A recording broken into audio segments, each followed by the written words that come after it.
This car had a problem no other British car ever had. It was too big for small cars and somehow too small for big cars. That doesn't make sense, right? And yet, that's exactly what happened with the Austin 1800, a car that confused buyers, critics, and even its own makers. So how do you build something that doesn't fit anywhere and expect it to succeed? The year before, in October 1964, BMC, the British Motor Corporation, unveiled their new family saloon at the Earl's Court Motor Show in London. They called it the Austin 1800. The press showed up expecting something tidy, something conventional, the kind of car that would comfortably replace the aging Farina-era models that had been keeping the lights on at Longbridge. What they found instead was something that looked like no other family car on the road. Wide, low, with a glass house so generous it seemed to belong to a much larger vehicle, and a stumpy rear end that nobody quite knew what to make of. It was unlike the Ford Cortina parked beside it. It was unlike the Vauxhall Victor. It was unlike anything. Think about what Britain looked like in 1964. The Labour government had just come to power under Harold Wilson. The Beatles were conquering America. The country was modernizing, or at least trying to, and Alec Isigonis was a national hero after giving the world the Mini just 5 years earlier. BMC had momentum, confidence, and one of the most brilliant engineering minds in the industry. And yet, within months of the Austin 1800's launch, someone reportedly, Australian motoring enthusiasts, had hung a nickname on it that would follow it for the rest of its life. The Landcrab. Was that fair? Was this car as big a failure as its critics insisted? Or was it, as its passionate owners have argued for 60 years, a genuine technical masterpiece that simply arrived too far ahead of its time? Let's find out. Section 1. The brilliant mind behind the machine. The roots of the Austin 1800 stretch back further than most people realize. According to BMC's own development records, Alec Isigonis began sketching out ideas for a mid-range replacement to the Farina range as early as 1956, the same year the Suez Crisis was rattling Britain to its core and forcing BMC's management to rethink their priorities. Those early concepts went under the internal codename XC9000, and they were rear-wheel drive studies. That tells you something about how dramatically the thinking would evolve before the car reached Earl's Court 8 years later. When Isigonis returned to BMC after a spell at Alvis, he brought with him an absolute conviction.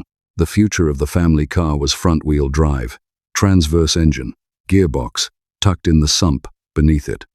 Maximum interior space wrung from the minimum possible footprint. He had proved the concept worked with the Mini in 1959. He proved it could work in a larger form, with the Morris 1100 and Austin 1100, the ADO 16, in 1962 and 1963. The ADO 17 was the next logical step up the ladder.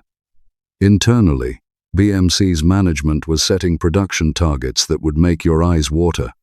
The managing director, George Harriman, was reportedly targeting 4,000 vehicles a week from Longbridge alone.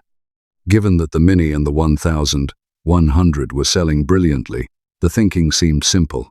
A larger, more refined version of the same engineering philosophy would surely sweep the market. What Isigonis was building wasn't simply a bigger 1100 though. He pushed the wheelbase out to 106 inches, making this a genuinely roomy car, and selected the 1,798 cubic centimeter version of the B-Series engine that was simultaneously being developed for the MGB sports car. In standard form at launch, this 5-bearing unit produced 84 brake horsepower, fed through a 4-speed manual gearbox. The overall dimensions meant the Austin 1800 was physically shorter than the contemporary Ford Zephyr 4, yet dramatically wider than almost any competitor in its class. Crucial to the whole driving experience was the hydroelastic suspension system designed by engineer Alex Moulton. This interconnected fluid-based arrangement linked the front and rear suspension on each side of the car so that when one wheel struck a bump, The car's attitude was controlled along its entire length. It was sophisticated, and in practice, it worked remarkably well. Motorsport magazine's road test in November 1964 noted that the Austin 1800 cornered absolutely flat, without a trace of roll, and praised the pitch-free ride quality over varied road surfaces. Pininfarina in Turin was involved in the body styling, as they had been on the Ado 16 before it. They produced proposals drawing on their earlier work for the 1100, but the production design evolved significantly through BMC's own drawing offices, with Pininfarina continuing to refine the front and rear treatment. The result was a 6-light saloon, 3 windows on each side, with proportions that were, to put it gently, unlike anything else in the showrooms. And that was where the trouble started. Section 2, the car the critics could not love. The Austin 1800 went on sale in October 1964, priced at £808, 14 shillings and 7 pence, including purchase tax. To give you a sense of where that sat in the market, it was approximately 15% more expensive than the elderly Cambridge it was intended to replace, and it put the new Austin in more costly territory than Ford's big Mark III Zephyr 4. That motorsport road test from November 1964, one of the earliest published assessments of the car, captures the mixed reception perfectly. The writer praised the spacious interior, the ride quality, the cornering stability, and the structural rigidity of the body shell. He described the illuminated boot as swallowing luggage with consummate ease, despite looking small from the outside. He was clearly impressed by what the engineering team had achieved. And then he turned his attention to the steering. 4.5 turns lock to lock, with heavy effort required at parking speeds. The motorsport writer called it flatly a bad feature of the new car. He also noted the gear change and handbrake as minor inconveniences. Even with those reservations, he concluded that the Austin 1800 would be received with considerable enthusiasm, but you could feel the qualification hanging in the air. What complicated matters further was that the car's early development history was not entirely smooth. In December 1964, just a month after launch, reclining front seats were added to the specification. In January 1965, the final drive ratio was revised, reverting to a setting used in the prototype, away from the 4.2-to-1 ratio fitted at launch to address what BMC diplomatically described as oil consumption problems. That same month saw valve clearances adjusted to eliminate a valve crash that some owners had experienced approaching top speed on motorways. For any experienced hand in this audience, that kind of revision schedule in the first few weeks of a car's life is telling. It speaks to insufficient development time, and that assessment has persisted among automotive historians ever since.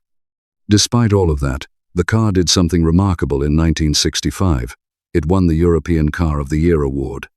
Voted on by motoring journalists across the continent, it beat everything else on the market that year.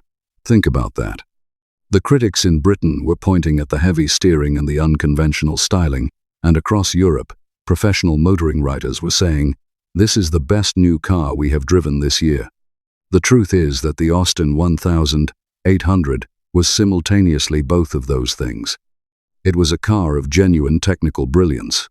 BMC's own records confirm that Ford in America purchased an early production example specifically to study its engineering, and a car that never quite connected with the British buying public the way the Mini had. By 1966, it was becoming clear that British annual sales were unlikely to exceed 40,000 units. The Morris 1800 arrived in March of that year, sharing the same platform and mechanicals. The upmarket Wolseley 18/85 followed in March 1967 with a revised grille and more refined interior trim.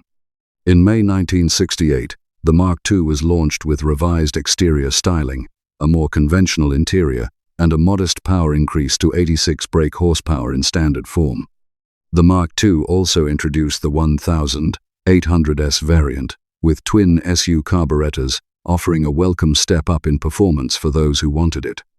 Annual production for the whole range reached its highest ever peak of 57,000 units in a single year, a long way short of the 4,000 a week that management had once talked about. But proof that the car had a genuine following. Section 3, where the Landcrab earned its respect. If the British showroom never fully warmed to the Austin 1800, the rally stages of the world told a very different story. In 1968, the Daily Express sponsored a marathon road event of extraordinary ambition, a rally from London to Sydney, Australia. Roughly 16,000 miles across Europe, Asia, and the Australian outback. The cars that entered ranged from purpose-built competition machines to lightly modified road cars.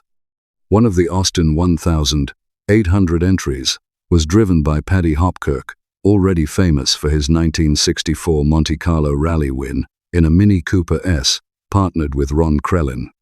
They finished second overall. In a car that the British press had spent 4 years calling too ugly and too heavy, driven across some of the most punishing terrain on Earth, they crossed the finish line in second place.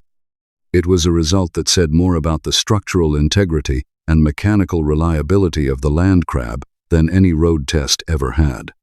2 years later, in 1970, the London to Mexico World Cup Rally covered some 26,000 miles across 2 continents. The Austin 1800 entries achieved 3 finishes in the top 20 positions. For a family saloon in its 6th year of production, that is an extraordinary record by any standard. Meanwhile, back in Britain, British Leyland, the conglomerate formed from the merger of BMC and Leyland in 1968, was trying to decide what to do with an aging but still capable range. In 1972, the Mark III was introduced, bringing cosmetic revisions, an improved interior, and a floor-mounted handbrake, replacing the earlier fly-off type that many drivers had found awkward. More significantly, 1972 saw the arrival of the 6-cylinder variants, the Austin 2200, the Morris 2200, and the Wolseley 6. Powered by a 2.2-liter straight-six engine, the Wolseley 18/85 was discontinued in favor of the Wolseley 6. The straight-six cars offered a notably different driving experience, quieter, smoother, and more comfortable on the motorway network that was still being built across Britain. The ADO-17's distinctive doors, incidentally, had by this point appeared on the Austin Maxi, on the larger Austin 3-liter, and at prototype stage had even been considered for Bentley and Rolls-Royce applications. That original investment in tooling was being spread across Longbridge's entire model range. Production of all variants continued until early 1975, when the range was replaced by the wedge-shaped ADO-71, a car that launched under the Austin and Morris names before being rebranded as the Princess later that year. By that point, the Austin 1800 and its siblings had accounted for approximately 387,000 vehicles across all variants. Of those, around 221,000 carried the Austin badge, making it the most produced of the family. In later life, the bodyshell's renowned structural strength made it a popular choice for banger racing and demolition derbies, a distinctly unglamorous legacy, but a genuine tribute to what Isagonis and his team had built. As of 2023, around 114 Austin-badged examples remained registered on UK roads. The Landcrab Owners Club International, formed in 1988, continues to support owners and preserve examples of all variants to this day. So, what do we actually make of the Landcrab 60 years on? Here is what the record shows. A car designed by one of Britain's greatest automotive engineers. A car that won Europe's most prestigious automotive award in its first full year of production. A car that finished second in a 16,000-mile rally from London to Sydney, Australia. A car so structurally sound it became a favorite for banger racing because drivers knew the bodyshell could take punishment that would destroy a conventional vehicle. A car that Ford of America studied in detail because they could not quite believe what BMC had built. And yet it is also the car that arrived a little underdeveloped, with early problems that should have been resolved before the launch date, a car that cost more than it arguably should have. That had steering heavy enough to make parking a genuine physical effort, That looked unlike anything else on the road at a time when British buyers, in particular, wanted something a little more familiar. The Landcrab's problem, in the end, was never that it was a bad car. It was that it was the right car, in the wrong clothes, at the wrong price, aimed at a market that wasn't quite ready for it. As one automotive writer put it at the time, it took Ford and General Motors the best part of 20 years to match what Issigonis had done with interior space, handling, and ride quality in a 2-liter family saloon.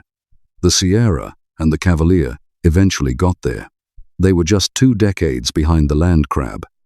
If you were one of the people who did buy one, and plenty of you watching this will know exactly what I mean, you got something that the Ford and Vauxhall buyers across the street simply did not have. You got a machine that was, by any objective measure, a decade ahead of its time. If you ever owned one, drove one, or still have one quietly rusting in the garage, or better still, in running order, we want to hear your story. Drop it in the comments below. Those personal accounts, from people who actually lived with these cars, are worth more than any road test we could ever write. If you've enjoyed this look back at one of Britain's most underrated and misunderstood classics, please give the video a like and subscribe to the channel. Every subscription genuinely helps us keep making these programs for you. We don't take that support for granted, and we are very grateful for it. Thank you for watching. We'll see you in the next one.